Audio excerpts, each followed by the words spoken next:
सारे सेल समाप्त हो गए। आप मान रहे हैं इस बात को? इतनी देर में संसार उत्पन्न हो जाता है मेरी माँ। इतनी देर में कहीं पूरी धरती में कहीं बच्चा पैदा हुआ होगा और इतनी देर में कोई मर गया होगा। सही है कि गलत है? बोलो हाँ।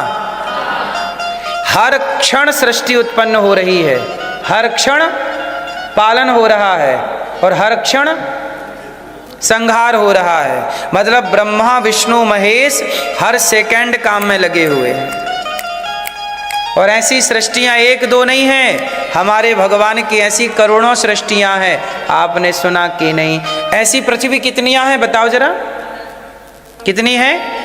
ब्रह्मांड निकाया निर्मित माया, राम राम प्रतिवेद कहें। भगवान के एक एक रोम में ऐसे तमाम ब्रह्मांड सृष्टि उत्पन्न पालन संहार का क्रम चल रहा है। ऐसे भगवान को हम नमस्कार करते हैं।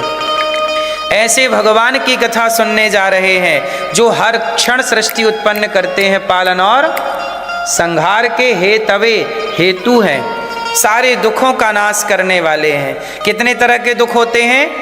3 तरह के, दैहिक, दैविक, भौतिक। जो देह से उत्पन्न होते हैं दुख, वो दैहिक, बीमारियां, कैंसर हो गया। देवताओं के द्वारा दुख मिलता है, पानी बरस गया, अधिक सर्दी और एक्सीडेंट हो जाना, कुत्ते ने काट लिया, सांप ने डस लिया। भौतिक प्राणियों से जो कष्ट है वो भौतिक कष्ट है। दैहिक, दैविक, भौतिक तापा, राम राज्य काहू नहीं व्यापा। जो भगवान की शरण में हैं उन्हें कभी कोई तकलीफ नहीं होती, इसलिए भगवान के आश्रित रहना चाहिए। ये संसार किसने बनाया है? रचा है सृष्टि को जिस प्रभु ने, वही ये सृष्टि चला रहे हैं। जो पेड़ हमने लगाया पहले, उसी का फल हम अब पा रहे हैं। रचा है सृष्टि को जिस प्रभु ने, वही ये सृष्टि चला रहे हैं। सृष्टि किसने रची है? भगवान ने, वही चला रहे हैं। कैसे? इसी धरा से शरीर पाए, इसी धरा में फिर ये समाए। है सत्य नियम यही धरा का, है सत्य नियम यही धरा का। एक आ रहे हैं, एक जा रहे हैं। एक आ रहा है इतनी देर में और एक इतनी देर में ना कोई बच्चा जवानी की ओर बढ़ रहा। लोग नहीं कहते मैं जवान हो गया। इसी उम्र, इसी आज की तारीख में ही कोई जवान हुआ, कोई बूढ़ा हो गया, आज ही कोई पैदा हुआ, है ना? अच्छा, आप जवान कब हुए? तारीख लिखी आप लोगों ने? आप बूढ़े कब हुए? आपके बुढ़ापे की तारीख क्या है? जन्म की तो हैप्पी बर्थडे टू यू लिख लिया, ये तारीख जन्म की। आपके बुढ़ापे की तारीख क्या है? आपको पता ही नहीं चला और इतनी देर में तो बुढ़ापा भी आ गया और जवानी भी चली गई। किसी की जवानी आज गई, किसी का बुढ़ापा आज आया। तो हर दिन क्रम चल रहा है ना पालन संहार का, सृष्टि उत्पन्न पालन संहार। हाँ या ना? हर दिन कोई बूढ़ा हो रहा है, हर दिन कोई जवान हो रहा है, हर दिन कोई आ रहा है और हर दिन जिन्होंने भेजा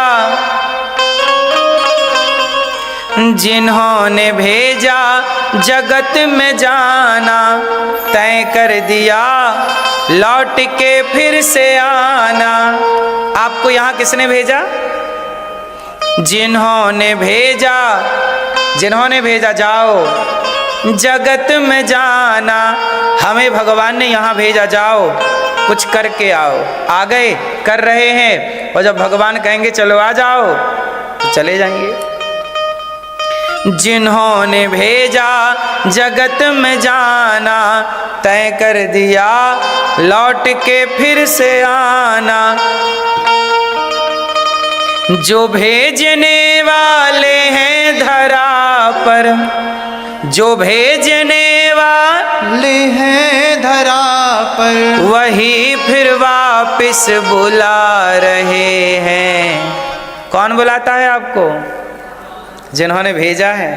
इसलिए जीवन भी उन्हीं का दिया गया और मृत्यु भी। इसलिए हर परिस्थिति में भगवान की कृपा का दर्शन करना चाहिए। चाहे सुख मिले, चाहे, हर परिस्थिति का निर्माण कौन करता है? सुख मिला, लोग कहते हैं बड़ी कृपा है महाराज जी, बड़ी कृपा, हम बहुत सुखी हैं। और जब दुख मिलता है तब कहते हैं भगवान ने हमें बड़ा कष्ट दिया। यदि सुख ईश्वर की कृपा थी तो दुख भी तो ईश्वर की कृपा है। जो व्यक्ति सुख में कृपा मानता है, यदि दुख में भी कृपा माने तब तो वो भक्त है। वो केवल सुख में कृपा माने, दुख में कृपा ना माने तो वो तो स्वार्थी है ना, कि सुख में तो कृपा मान रहे थे, अब दुख में क्या हो गया? सुख आया तो लगा बड़ी कृपा है, दुख आया तो लगा बड़ा संकट है।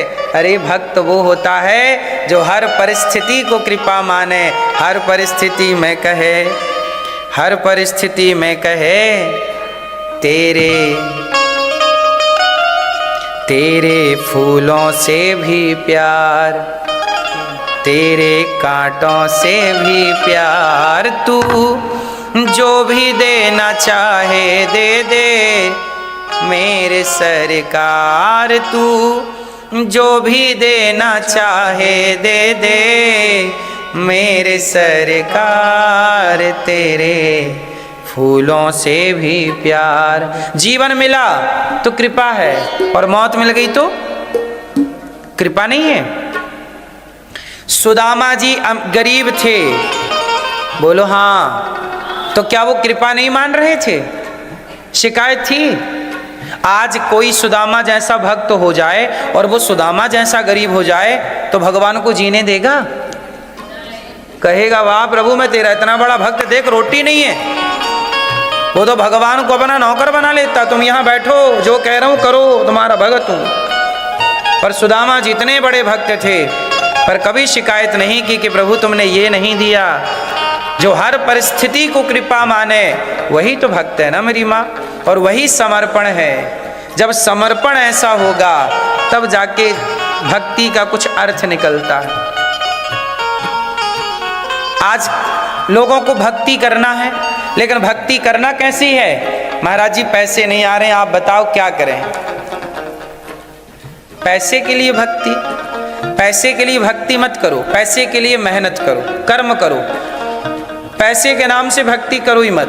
पैसे कमाने हैं ना तो मेहनत करो, क्योंकि मेहनत करने से पैसे आ जाएंगे। अच्छी प्लानिंग करो, अच्छी प्लानिंग करोगे, अच्छे से चलोगे, पैसे कमाना बड़ी बात नहीं। तो भक्ति केवल भक्ति क्यों की जाती? जरा आप लोग मुझे समझाओ, भक्ति क्यों करना चाहिए? भक्ति करना चाहिए कि नहीं करना चाहिए? क्यों? क्या मिलता है भक्ति से? क्यों करना चाहिए? पैसे तो मेहनत करने से मिलेंगे, भक्ति का कोई लेना देना नहीं है। भक्ति क्यों करना चाहिए भैया आप बताओ? भगवान को प्राप्त, चलो भगवान को प्राप्त करने के लिए करना चाहिए। यदि भगवान आपको मिल गए तो आप क्या करोगी? भगवान से क्या मांगोगी? यदि मिल गए, आपने भक्ति की, भगवान को पा लिया, अब क्या करोगी? हैं? सबका कल्याण आप करेंगे, कैसे कैसे कैसे हमें बताइए, आइडिया दीजिए। हम भी कभी मिलेंगे तो पूछ लेंगे कि लंदन गए थे तो वहां हमें ये बातें पता चली हैं।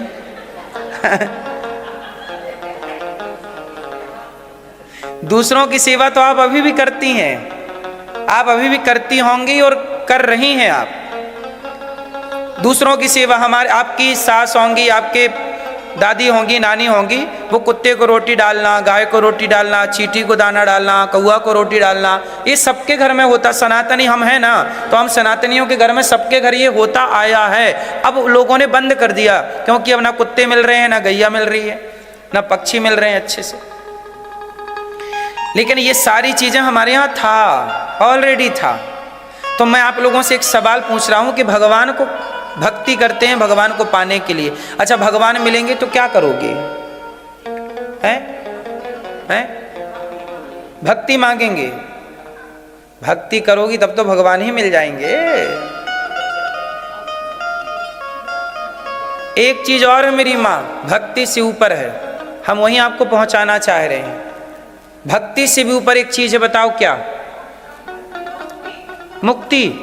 मुक्ति बहुत छोटी चीज है, इससे भी ऊपर कुछ है, आप बताओ? सेवा। सेवा तो यहां सब करोगे तब तो वहां तक पहुंचोगे। आप यहीं यहीं घूम रहे हैं चक्कर, थोड़ा मुक्ति थोड़ा सेवा, सेवा करोगे तब ना मुक्ति मिलेगी। मोक्ष बता तो दिए कि बहुत छोटी चीज है, चरणों में जगह। और कुछ? शांति। शांति तो आपकी पड़ोसन का नाम है।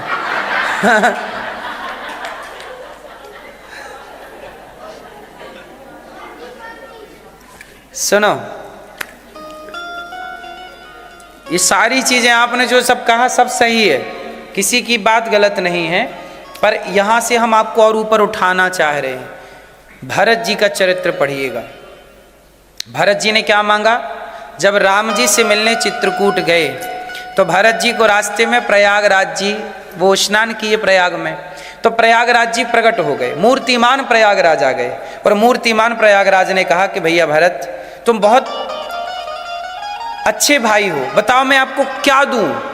तब भरत जी ने कहा, श्लोक दोहा याद कर लीजिए। भरत जी ने कहा, अर्थ ना धर्म न काम रुचि, गति ना चाहूं निर्वाण। ना मुझे मोक्ष चाहिए, ना स्वर्ग पद चाहिए, ना अर्थ, ना धर्म, ना काम, ना मोक्ष, मुझे कुछ भी नहीं चाहिए। तो क्या चाहते हो? भरत जी बोले, न नाक पृष्ठम न च पारमेष्ठ्यम न सार्वभौमम न रसाधिपत्यम न योग सिद्धिर पुनर्भवम वा समंजसत्वा विरहय कांक्षे। हमें कुछ नहीं चाहिए, तो क्या चाहिए? अर्थ न धर्म न काम रुचि, गति न चाहूं निर्वाण, जन्म जन्म रति राम पद यह वरदान नयान। यदि प्रभु आप कृपा करो, मैं भक्ति कर रहा हूं, प्रभु कभी मिल जाए तो भगवान से कहना, प्रभु आप मुझे बस अपने चरणों का प्रेम दीजिएगा। क्या दीजिएगा? प्रेम। कौन सा प्रेम? प्रेम दो तरह का, एक सकाम एक निष्काम। कौन सा प्रेम? निष्काम, कोई कामना नहीं। हे प्रभु, हमें मोक्ष भी नहीं चाहिए आपसे, हमें तो क्या चाहिए? आपकी याद में हम तड़पते रहें। भरत जी 14 साल तक राम जी की याद में क्या करते रहे? तड़पते रहे। क्या मांगा? प्रेम। इसलिए मेरी मां, भक्ति सबको मिल सकती है, पर भगवान अपना प्रेम सबको नहीं देते। 1 लाख लोगों को भक्ति मिलेगी तो 1 लाख में किसी एक को भगवान अपना प्रेम देंगे।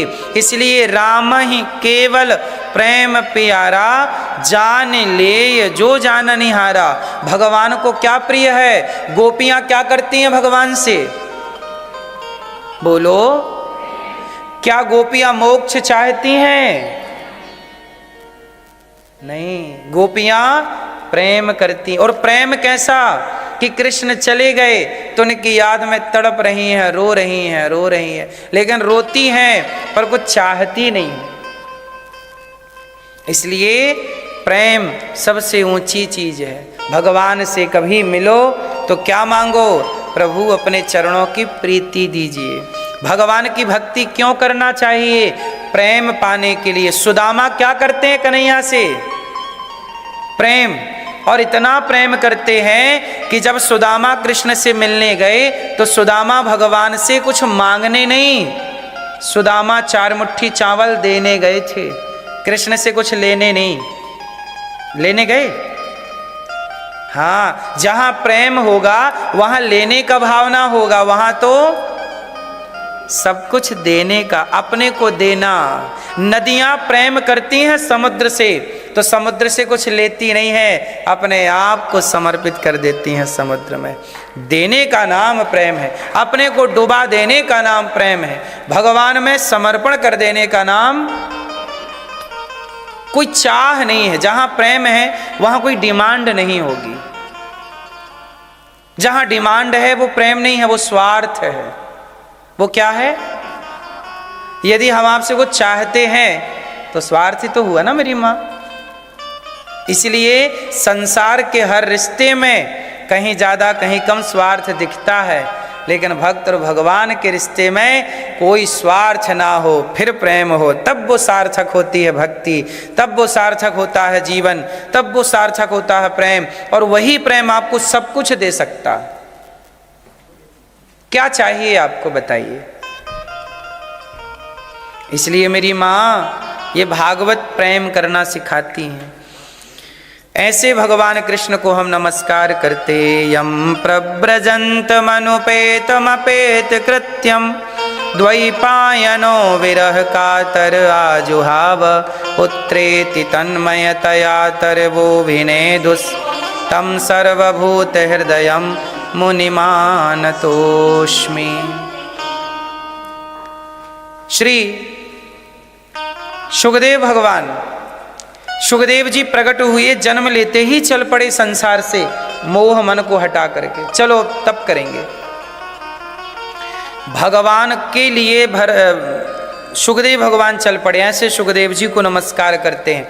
88,000 ऋषि बैठे थे नैमिषारण्य में। सूत जी आए, शौनक आदि ऋषियों ने कहा महाराज कथा सुनाइए। सूत जी ने कहा कि जो कथा अब हम आपको सुनाएंगे वो देवताओं को भी बड़ी दुर्लभ है। अच्छा, देवता भी ना कथा नहीं सुनते, इसलिए आप लोग कथा सुन रहे हैं तो समझ लीजिए कि भगवान की बड़ी कृपा है। आज के युग में कोई कथा कहाँ सुनता है?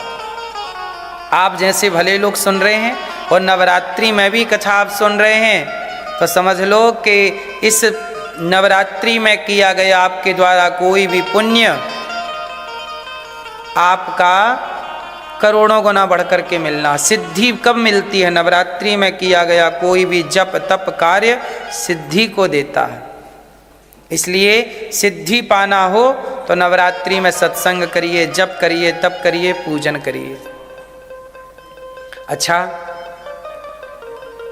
एक बार देवताओं के राजा स्वर्ग के आज गए मृत्यु लोक। कहाँ? परीक्षित जी को भागवत सुना रहे थे सुखदेव जी। इंद्र आए, बोले स्वर्ग का अमृत ले लो, वो कथा हमें पिला दो, कथा हमें दे दो, और स्वर्ग का अमृत परीक्षित जी को दिला दो। तो सुखदेव जी ने परीक्षित जी से कहा, परीक्षित जी बताओ ये स्वर्ग का अमृत पियोगे? परीक्षित जी ने कहा मैं नहीं पीता, स्वर्ग का अमृत मैं नहीं पीऊंगा। तो आपको क्या पीना है? बोले भागवतामृत तब कथा अमृतम तब तो जीवनम, भागवत सुनना है। क्यों नहीं पीना स्वर्ग का अमृत?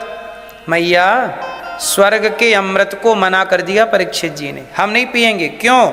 सुखदेव जी ने कहा क्यों? परीक्षित जी ने कहा स्वर्ग का अमृत पिएंगे तो स्वर्ग मिलेगा, भागवत का अमृत पिएंगे, सत्संग का अमृत पिएंगे तो भगवान मिलेंगे, और भगवान मिल गए तो सब मिल गया। स्वर्ग मिला तो क्या मिला?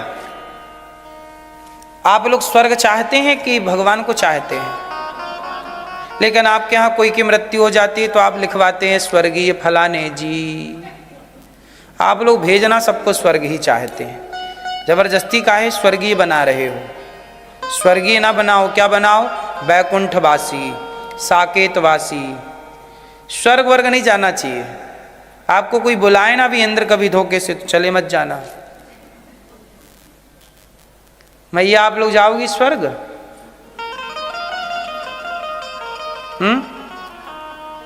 नहीं तो कहाँ जाओगी मेरी माँ? कहाँ? वैकुंठ किसे कहते हैं? वैकुंठ का क्या अर्थ है? जहाँ कोई कुंठा ना हो, वैकुंठ है ना, जहाँ कोई कुंठा मतलब इच्छा, जहाँ कोई कामना ना हो। वैकुंठ वही जा सकता है जो निष्काम है। यदि कोई कामना है आपकी और आपकी मृत्यु हो गई और कामना रह गई, तो वो कामना वाला व्यक्ति ना स्वर्ग जाता है, और स्वर्ग में वहाँ जो पुण्य किया होगा वो स्वर्ग में जाके भोगेगा, पुण्य खत्म हो जाएंगे, फिर गिर जाएगा संसार में, और यहाँ गिर के और फिर अपना कार्य करेगा। इसलिए स्वर्ग जाना मतलब समझदारी नहीं है। चलना ही है तो वैकुंठ चलो, जहाँ से आना ना पड़े दोबारा। देवताओं के राजा आए, बोले भागवत सुनाओ। सुखदेव जी ने कहा हम आपको नहीं सुनाएंगे, आपके अंदर योग्यता नहीं है। अच्छा एक बात बताएं मेरी माँ, भागवत सुनने के अधिकारी कौन कौन हैं? क्या सबको भागवत सुनानी चाहिए? क्या ज्ञान के अधिकारी सब हैं? आपसे पूछ रहे हैं। सुखदेव जी ने कहा इंद्र आपको हम भागवत नहीं सुनाएंगे। क्यों? क्योंकि आप अधिकारी नहीं हैं। क्यों अधिकारी नहीं? सोचो, देवताओं के राजा भी भागवत सुनने के अधिकारी क्यों नहीं? क्योंकि इंद्र का मन ना संसार में किसी स्त्री के चक्कर में लगा है, किसी के चक्कर में लगा है। जिसका मन किसी स्त्री किसी पुरुष में लगा हो, उसका मन कितना भी समझाओ उसे भगवान में कहाँ लगेगा। कहते हैं ना दिल लगा गधी से तो परी किस काम की, ये कहावत है। इसलिए जिसका मन सबसे हट के भगवान में मन लग जाए वही भागवत सुनेगा तो उसको लाभ मिलेगा। अब जिसका मन संसार में उलझा है उसे कितने भी भागवत सुनाओ, चूंकि मन उलझा है ना। मथुरा में कुछ लोग भांग पी के ना यमुना जी में नाव थी तो नाव में जाके बैठ गए। सुनना जरा ध्यान से। अब भंगेड़ी लोग भांग पी के नाव में बैठे, बोले चलो आज प्रयागराज चलते हैं यमुना जी के रास्ते। अच्छा यमुना जी मथुरा से सीधे प्रयागराज की ओर जा रही हैं, तो बोले चलो आज नदी नदी चलते हैं प्रयागराज। तो भंगेड़ी लोग बैठे नाव में भांग पी के और पूरी रात नाव चलाई। चल मेरी नाव, चल मेरी नाव, चल। और जब नाव चली सवेरा हुआ, उनका कुछ नशा भी कम हुआ भांग का। तो वहाँ कुछ महिलाएं बच्चे नहा रहे थे, तो उन्होंने पूछा भाई साहब क्या ये मैया भैया क्या ये प्रयागराज आ गए हम? उन लोगों ने कहा उतर गई तुम्हारी भांग, ये तो मथुरा ही है। अरे बोले मथुरा से तो हम चले थे। अरे पागल चले तो थे पर तुम हो मथुरा में। बोले क्यों? हम तो पूरी रात नाव चलाए। अरे पागल, नाव तो पूरी रात चली पर नाव खूंटे से बंधी रही। अब भंगेड़ी लोग नाव बंधी है और बंधी हुई नाव को पूरी रात चलाए, वो नाव चलती रही। वो तो ऐसी लगेगी ना चल रही है, हाँ या ना। पूरी रात नाव चली पर पहुंची कहीं नहीं, जहां थी वहीं है। आप भी संसार के खूंटे से बंधे हो, संसार में बेटा बेटी परिवार मोह माया के खूंटे से बंधे हो, तो कितना भी हाथ पांव चलाओ रहोगे वहीं। इसलिए पहले अपने मन को सबसे खोलो, फिर मन को भगवान के चरणों में लगा के फिर चलो, तब मंजिल मिलेगी। अब आप चल तो रहे हैं लेकिन मन तो उलझा है वहीं। गए हैं वृंदावन पर ध्यान पोता पोती में, तो खूंटे से तो यहीं बंधा है, तो वहां जाके भी क्या मिलना है। पहले मन को खोलो, सबसे मन को हटाओ। जब सबसे मन हट जाएगा तब भगवान के चरणों में मन लगेगा।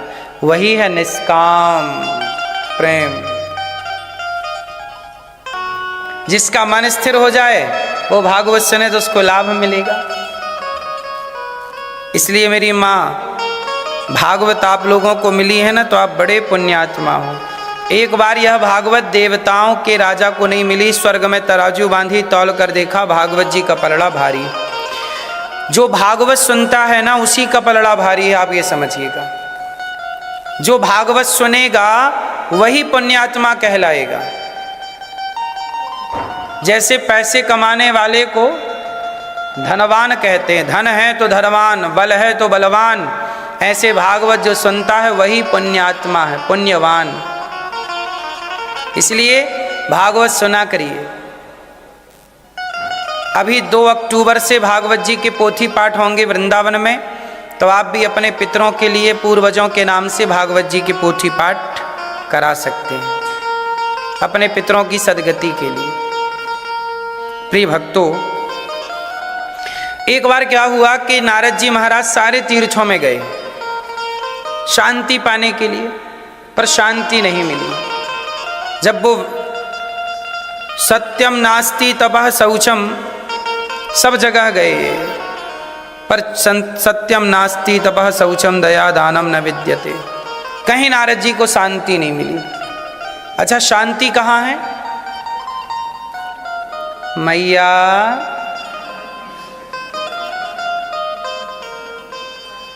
शांति कहाँ है मेरी माँ? शांति मैया आज आई नहीं। शांति कहाँ है? जो भगवान की कथा, भगवान की शरण में है, उसी का चित्त शांत है, उसी का मन शांत है। और जिसका मन भगवान में नहीं लगा उसका चित्त शांत। शांति तब तक नहीं मिलती जब तक मन भगवान में ना लग जाए।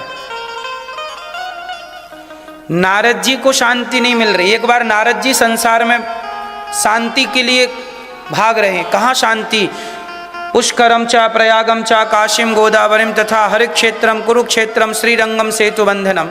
नारद जी बोले मैं सारे तीर्थों में गया पर कहीं शांति नहीं। कहाँ क्या नजर आया? सत्यम नास्ति तपः शौचम दया दानम न विद्यते उदरम भरणो जीवा वराकाह कूट भाषिणा। कलयुग में क्या नहीं है? सत्यम नास्ति, कलयुग में सत्य नहीं है। तपः शौचम, तपस्या, पवित्रता। मैया यहाँ पवित्रता है कि नहीं है? कि नहीं है?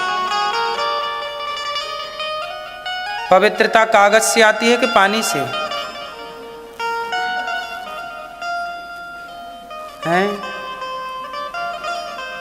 है नहीं? आपसे हम पूछ रहे हैं, बता नहीं रहे हैं, आपसे पूछ रहे हैं, बताओ पानी से पवित्रता आती है कि कागज से, पेपर से? हैं? पर यहां तो कुछ लोग कागज का यूज करते हैं।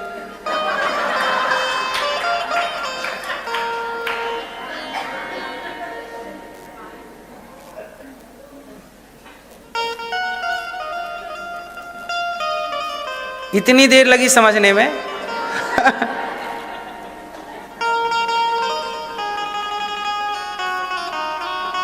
पवित्रता पानी से ही है। अपवित्रः पवित्रो वा सर्वावस्थांगतोऽपि वा। इसलिए आप कहीं भी रहो पर यहाँ के हिसाब से ना रह के अपने हिसाब से रहो। शुद्धि जैसी शुद्धि वैसी, जैसा अन्न वैसा मन, जैसी संगत वैसी रंगत, जैसा पानी वैसी वाणी। इन सब बातों को ध्यान से समझिएगा, इन सब बातों पे विचार कीजिएगा।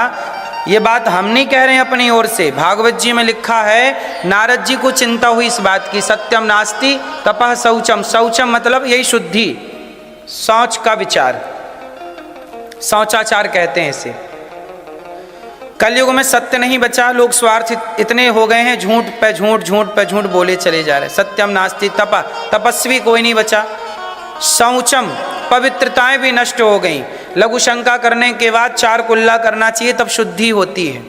पांव धुलना चाहिए, हाथ धुलना चाहिए, 4 कुल्ला करना चाहिए लघु शंका के बाद, तब जाके शुद्धि होती है। आप लोग धुलते हैं हाथ पांव? 4 कुल्ला करते हैं? करते हैं तो सही है, नहीं करते तो करिए, इसके बिना शुद्धि नहीं है। शौच करने जाओ तो शौच करने के बाद एक बार स्नान कर चुके हो तो दूसरी बार गए हो तो अर्ध स्नान करना ही चाहिए। अर्ध स्नान करना जरूरी है।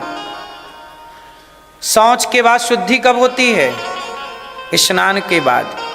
इसलिए अब आजकल देखो लोग शौच करके आते हैं, 4-4 दिन तो लोग नहाते नहीं हैं।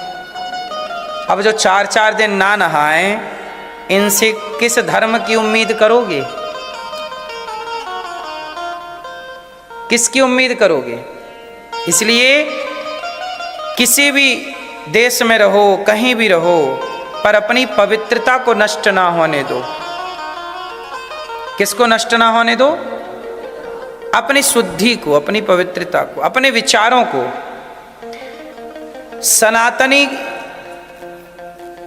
सनातनी एक विचारधारा है। भारत 700 साल तक गुलाम रहा, 500 साल मुगलों के, और भी ज़्यादा, 1000 साल ले लीजिए। 500 से अधिक गुलामी, 500 से ज़्यादा वर्षों तक मुगलों की, फिर अंग्रेज़ों की गुलामी। इतने गुलामी के बाद भी आज भारत की संस्कृति जिंदा है। किसके बल पर? क्योंकि हमारे सनातन धर्म के विचार इतने श्रेष्ठ थे। शुद्धि का, बुद्धि का इतना विशेष प्रभाव, कितनी लंबी गुलामी के बाद भी हमारी संस्कृति जिंदा है। और वो संस्कृति आपको जिंदा रखनी है यहाँ पर। उसके लिए क्या करना पड़ेगा? आपके बच्चों को समझाओ कि बेटा पवित्रता क्या है। पवित्रता, देखो पूरा खेलना इस खोपड़ी का है मेरी माँ। यदि यहाँ गंदे विचार आ गए तो फिर आपका पतन होगा, और यहाँ यदि शुद्धि है तो फिर आप आगे ही बढ़ोगे। क्योंकि व्यक्ति महान ना हाथों से नहीं होता कि मेरे पास 2 हाथ हैं। जिनके 2 हाथ नहीं है ना, वो भी महान कई बार काम कर जाते हैं। इसलिए स्वामी विवेकानंद जी किससे महान बने?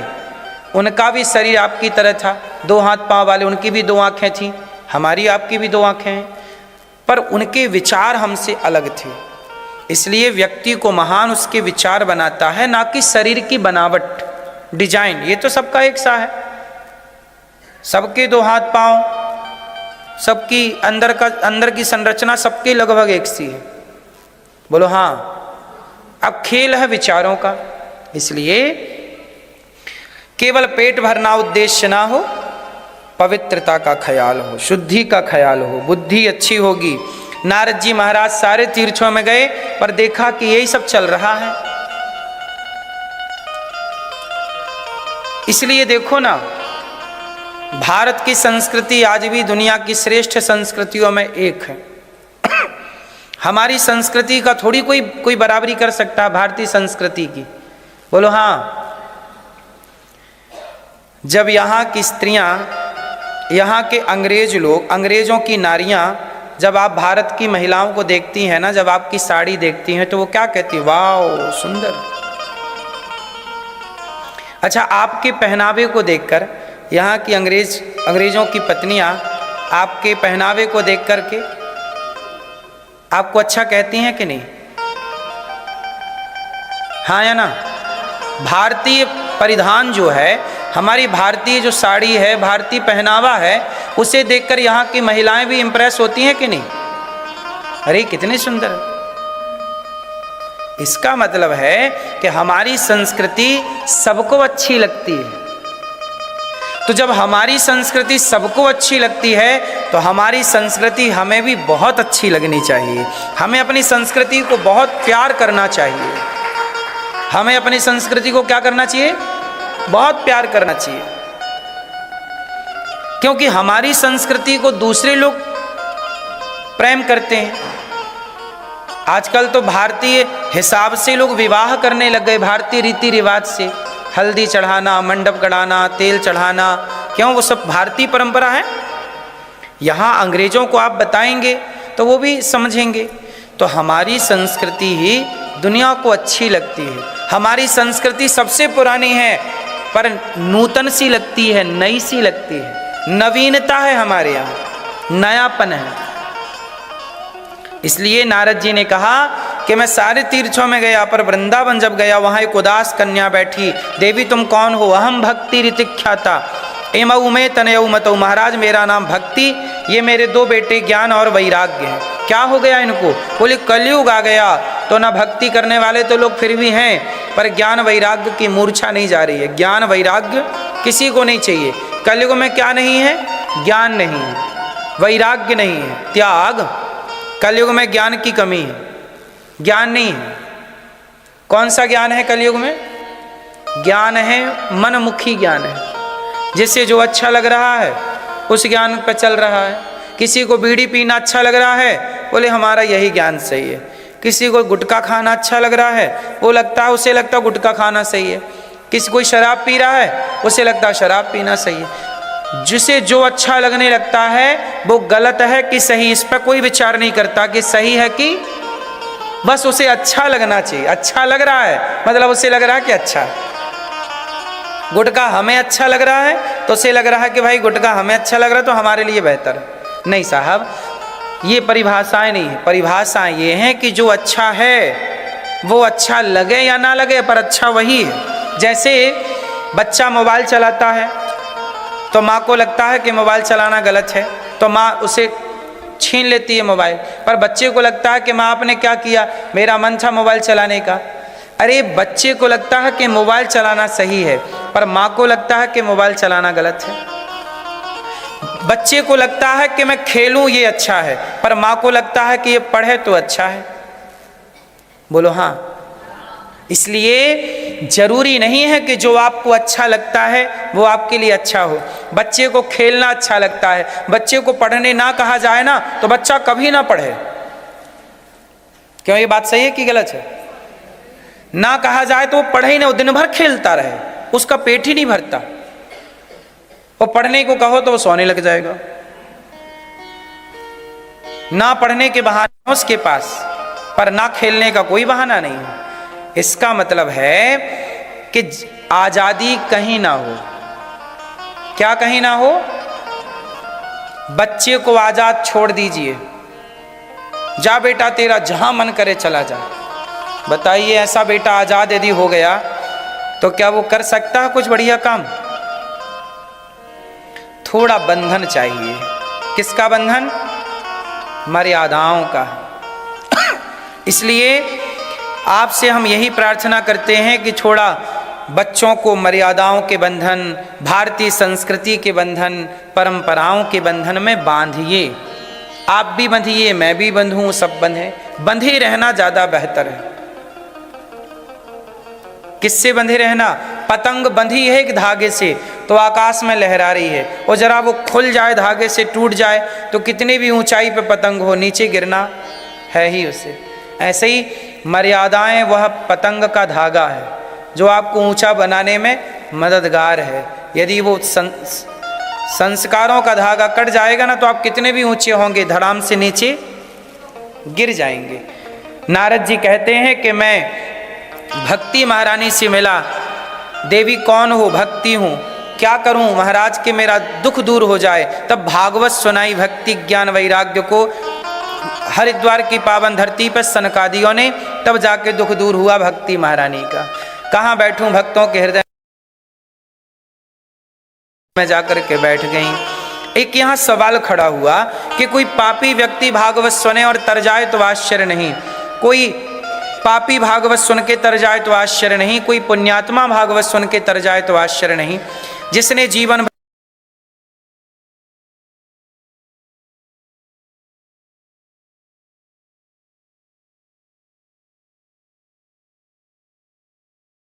पाप किया है, कैसा पापी भागवत से तरेगा? ये मानवः पापकृतस्तु सर्वदा सदा दुराचारता विमार्गगाः क्रोधाग्निदग्धः कुटिलाश्च कामिनः सप्ताह यज्ञेन कलौ पुनन्ति ते। कितना भी बड़ा पापी क्यों ना हो, भागवत सुन के तर जाएगा। कोई तरह एक कथा सुनाते हैं भागवत जी में कि एक तुंगभद्रा नाम की नदी थी, उसके पास में एक गांव था उत्तमपुर। क्या नाम था गांव का? उत्तमपुर में एक पंडित जी रहते थे, नाम था आत्मदेव। आत्मदेवः पुरे तस्मिन् सर्ववेद विशारदा। पंडित जी आत्मदेव जी जो थे सारे वेदों के ज्ञाता थे, चारों वेदों के ज्ञाता, पुराणों के ज्ञाता, उपनिषदों के ज्ञाता, सब कुछ के ज्ञानी थे, बड़े विद्वान थे पंडित जी। उनकी पत्नी का नाम था धुंधली। क्या नाम था? उनके कोई संतान नहीं थी, बेटा नहीं हो रहा था। बड़ा प्रयास किया, बड़ा कार्य किया, पर बेटा नहीं हुआ। अब आत्मदेव जी ने बड़ी पूजा की, बड़ा पाठ किया, यज्ञ जप तप किए, हे भगवान एक बेटा तो दे दो, बेटा तो दे दो, बेटा देखो बेटा मिल जाए बढ़िया है, पर बेटा ना मिले तो परेशान नहीं होना चाहिए। ये संसार बेटे को पाने के लिए मिला ही नहीं, किसे पाने आए हैं। आजकल हो क्या रहा है ना, आत्मदेव जी ने बहुत पूजा पाठ की, बेटा नहीं हुआ तो आत्मदेव जी ने छोड़ दिया, मैं नहीं करता, बेटे की कामना भजन करते हैं। लेकिन दुनिया वाले रहने नहीं देते, लोग आ गए बोले आपके तो बेटा नहीं है, आपके तो बेटा नहीं है, बेटा नहीं है।